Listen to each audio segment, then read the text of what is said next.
अस्सलामुअलैकुम dear students, I am Abdul Qadir और हमारी जो डिस्कशन है वो फंक्शनल एनालिसिस के ऊपर जारी है, जिसमें आज हम एक्सिलरी इनइक्वालिटी को डिस्कस करेंगे। डिस्टेंस एक्सिलरी इनइक्वालिटीज को डिस्कस करने से पहले मैं आपको कुछ मेन बातें जो हैं वो बताता चलूं कि एक्सिलरी इनइक्वालिटी हम क्यों प्रूव करने जा रहे हैं। डिस्टेंस असल में मेरा जो टॉपिक था वो है एलपी स्पेस को मीट्रिक प्रूफ करना। ठीक है, एलपी स्पेस को मीट्रिक प्रूफ करने के लिए जिसका फोर्थ एक्सियम होगा उसके लिए हमें जरूरत पड़ेगी मिन्कोव्स्की इनइक्वालिटीज की। सो मिन्कोव्स्की इनइक्वालिटी की जानब जाने के लिए सबसे पहले हम क्या करेंगे, एक्सिलरी इनइक्वालिटी को प्रूफ करेंगे, फिर हम होल्डर इनइक्वालिटीज को प्रूफ करेंगे, फिर हम मिन्कोव्स्की इनइक्वालिटीज को प्रूफ करेंगे। उस प्रूफ को हम उसके फोर्थ एक्सियम में यूज करेंगे, then we prove LP space are metric space. ठीक है, सो डिस्टेंस इसलिए हम यहां पे एक्सिलरी इनइक्वालिटी को आज डिस्कस करेंगे। मैं वन बाय वन इन तीनों इनइक्वालिटीज को डिफरेंट लेक्चर्स में अपलोड कर दूंगा। सो डिस्टेंस एक और आपको बात बताता चलूं, अगर आप चाहते हैं कि हमारे फंक्शनल एनालिसिस के कॉन्सेप्ट क्लियर हों और बजाय कि हम इसको रटा मारें, क्योंकि बहुत से स्टूडेंट्स का ये सब्जेक्ट जो होता है इसके ऊपर ग्रिप नहीं होती और वो इसको मारते हैं रटा। जब वो आगे टेस्ट के लिए जाते हैं, जब भी वो पीपीएस हो गया, वो कोई भी टेस्ट है, ठीक है, उसके अंदर अगर वह फंक्शनल एनालिसिस के रिलेटेड कोई भी क्वेश्चन आता है तो क्योंकि उसने उस टाइम लिहाज से जब सेमेस्टर उसका होता है उसने रटा मारा हुआ होता है तो वो उसको लिख देता है। तो असल में ये डिस्टेंस सब्जेक्ट जो है वो बहुत ही इंपॉर्टेंट सब्जेक्ट है। सो अगर आप चाहते हैं कि हमारे फंक्शनल एनालिसिस के कॉन्सेप्ट क्लियर हों तो डिस्टेंस मैं आपको ये रिकमेंड करूंगा कि डिस्क्रिप्शन में इस सब्जेक्ट का जितने भी टॉपिक्स होंगे उनका लिंक्स यानी कि उसकी प्लेलिस्ट मौजूद है, आप जाकर उसको देखें और अपने कॉन्सेप्ट क्लियर करें। मैं इस तरह इंशाल्लाह तबारक ताला आपको फंक्शनल एनालिसिस करवाऊंगा कि आप दूसरों को भी क्या करेंगे, फंक्शनल एनालिसिस करवाएंगे। सो डिस्टेंस आज हम डिस्कस करते हैं एक्सिलरी इनइक्वालिटीज। असल में एक्सिलरी इनइक्वालिटीज है क्या?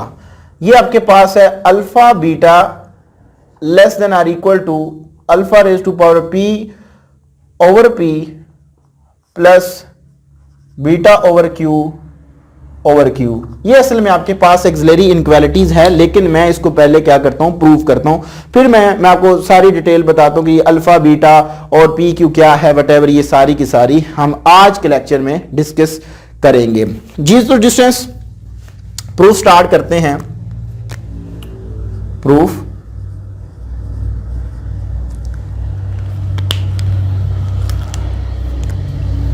let p greater than 1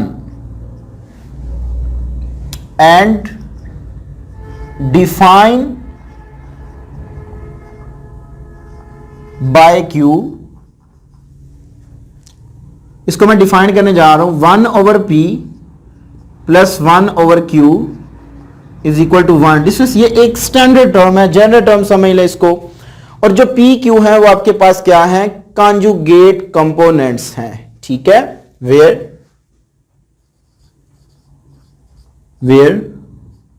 P and Q are called conjugates components।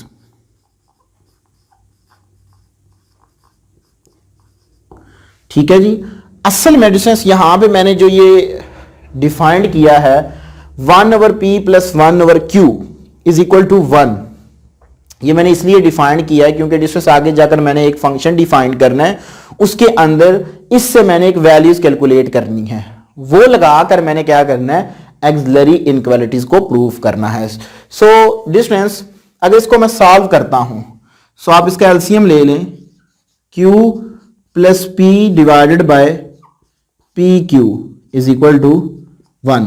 इधर पी क्यू डिवाइड हो रहे हैं, इधर जाकर ये मल्टीप्लाइंग होंगे, p plus q is equal to p q. इस सारी इन दोनों टर्म्स को मैं उठा के इधर ले जाता हूं। So this implies that p q minus p minus q is equal to 0, ये आ जाएगा जी। तो डिस्टेंस नेक्स्ट में क्या करता हूं,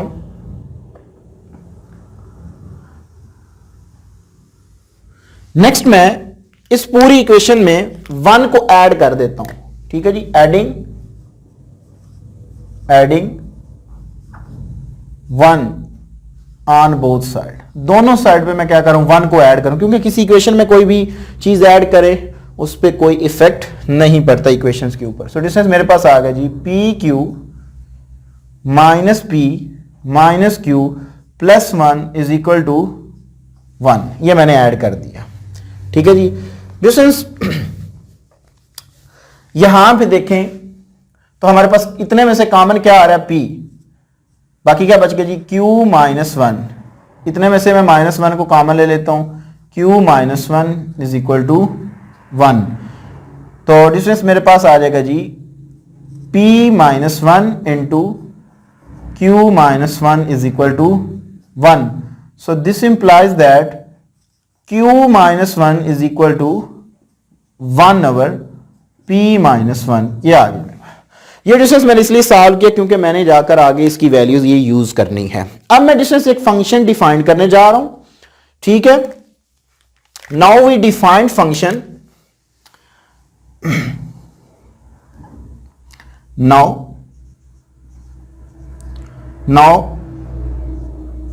वी डिफाइंड फंक्शन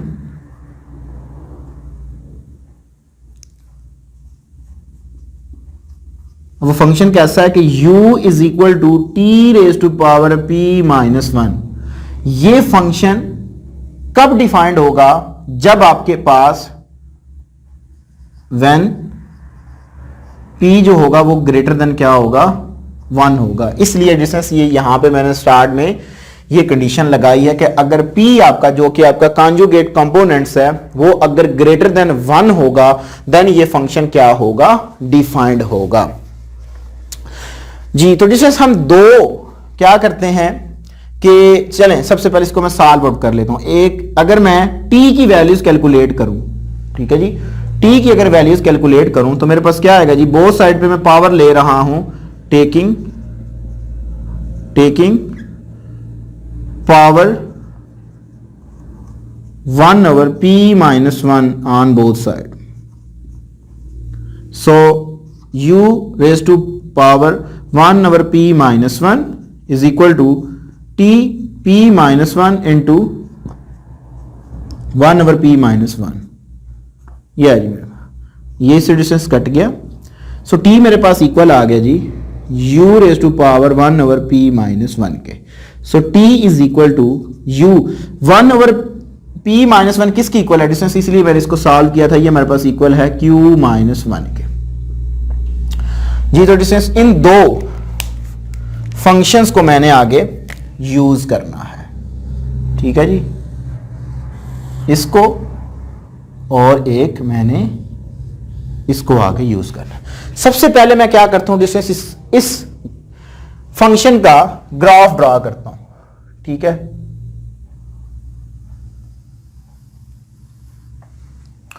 जी तो डिस्टेंस हमारे पास you have to suppose that यह है जी हमारे पास एक x एक्सिस और y एक्सिस। x एक्सिस पे डिस्टेंस मैं क्या ले रहा हूं, t को ले रहा हूं, ठीक है जी, मैं ले रहा हूं t को, और डिस्टेंस y एक्सिस के अलोंग मैं ले रहा हूं u को, ठीक है जी। अब मैं डिस्टेंस इसके ऊपर दो पॉजिटिव रियल नंबर लेता हूं, ठीक है। वो जो दो पॉजिटिव रियल नंबर हैं वो अल्फा और बीटा हैं, यहां पे आप बेशक लिख भी दें, let alpha beta be two positive real number, ठीक है जी। अगर हमारे पास दो पॉजिटिव रियल नंबर हैं तो डिस्टेंस ये जो आपके पास फंक्शन है, you have to suppose that इसकी जो कर्व है वो कुछ हमारे पास इस तरह की है, ठीक है जी। और t के ऊपर, t एक्सिस के ऊपर मैं ले रहा हूं एक पॉइंट जो कि मेरे पास पॉजिटिव नंबर है अल्फा, ये मैं ले रहा हूं, और एक यहां पे मैं ले रहा हूं जो कि मेरे पास पॉइंट है बीटा,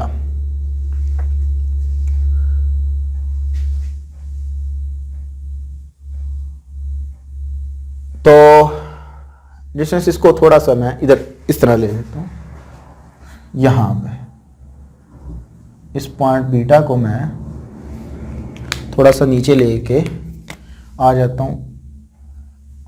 तो अगर इसको मैं ज्वाइन करूं तो डिस्टेंस देखें ये हमारे पास आ जाएगा जी।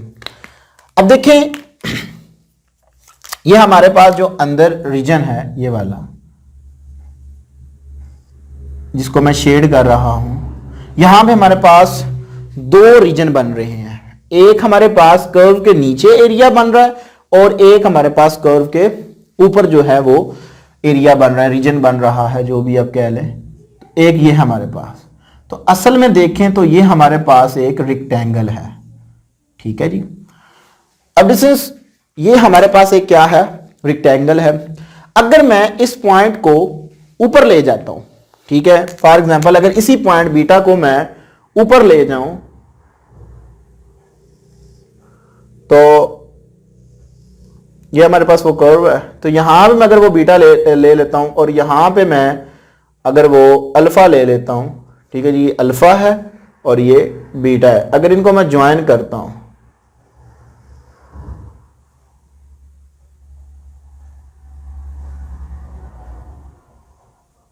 ये देखें, तो फिर भी डिस्टेंस हमारे पास ये एक जो रीजन है ये वाला जिसको मैं शेडेड कर रहा हूं, दो ही हमारे पास रीजन बन रहे हैं, ठीक है जी।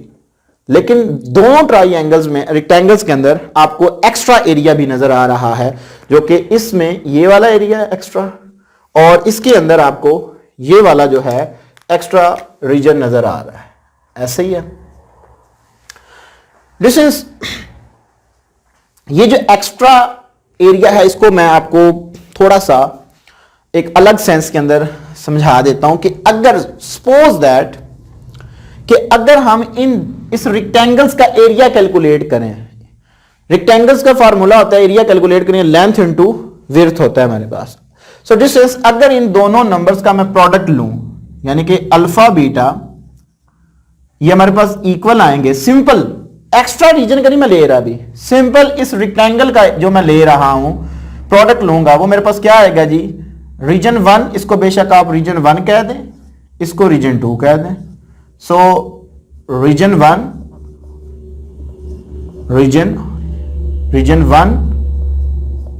प्लस रीजन 2, ठीक है जी, यह भी मेरे पास। तो अल्फा बीटा, अब अगर देखें इसको मैं इस तरह ले जाता हूं कि अगर फॉर एग्जांपल यहां पे अल्फा की जो वैल्यू है रफली देख लें, अगर मैं कहता हूं 5 है, बीटा की वैल्यू है जी 3, आंसर क्या आता है 15, यानी कि 15 इज इक्वल टू 15 मैं लिख सकता हूं जी। तो डिस्टेंस ये जो एक्स्ट्रा एरिया है, फर्ज करें ये एक्स्ट्रा एरिया मैं इसमें ऐड करने जा रहा हूं, ये है 3, क्या मैं कह सकता हूं कि 15 इक्वल टू जो है वो 17 है? ऑब्वियसली बात है कि कभी भी 15 17 की इक्वल नहीं होता, तो हम इसको फिर कैसे लिखेंगे, हम कहेंगे कि 15 जो है वो छोटा है 17 से, तो यहां पे इक्वालिटीज आ जाएंगी। तो इसलिए डिस्टेंस ये जो एक्स्ट्रा एरिया है, एक्स्ट्रा रीजन बना है, उसकी बना के ऊपर हम क्या करते हैं कि यहां पे हमारे पास less than or equal to का साइन आ जाएगा जी, ठीक है जी। सो डिस्टेंस अब हम सिंपल इसको क्या कर लेते हैं, इंटीग्रेट कर लेते हैं। इसका एरिया जब कैलकुलेट करेंगे, बजाय कि हम अब, क्योंकि इंटीग्रेशन क्या होती है, एरिया अंडर द कर्व, यही उसकी डेफिनेशन है। सो डिस्टेंस यहां पे हम एरिया कैलकुलेट करने के लिए हम क्या करते हैं, इंटीग्रेशन कर देते हैं। यहां पे अगर हम मान लें कि ये 0 है, ठीक है जी, यानी कि रीजन है हमारे पास, तो इसके कोऑर्डिनेट्स 0 0 ही होते हैं। सो डिस्टेंस ये जो x, यानी कि x के लोग मैंने t लिया हुआ है, तो इसकी जो इंटीग्रेशन होगी वो 0 से अल्फा और t है, और t जो हमने डिफाइन किया हुआ है वो है जी हमारे पास t raise to power p minus 1 dt, ठीक है जी, प्लस इंटीग्रेशन 0 से बीटा। अब हम ले रहे हैं u के लॉन्ग, तो u के लिए जो मैंने फंक्शन डिफाइन किया हुआ है वो ये है u raise to power q minus 1 और du, ये आ गया मेरे पास। सो डिस्टेंस सिंपल, अब हमने इंटीग्रेशन करनी है और अपनी एक्सिलरी इनक्वालिटी जो है वो हम प्रूव कर लेते हैं। Alpha beta is equal less than or equal to, यहां भी इसकी इंटीग्रेशन करें, so t raise to power p -1 + 1 यानी कि पावर रूल यूज करेंगे हम,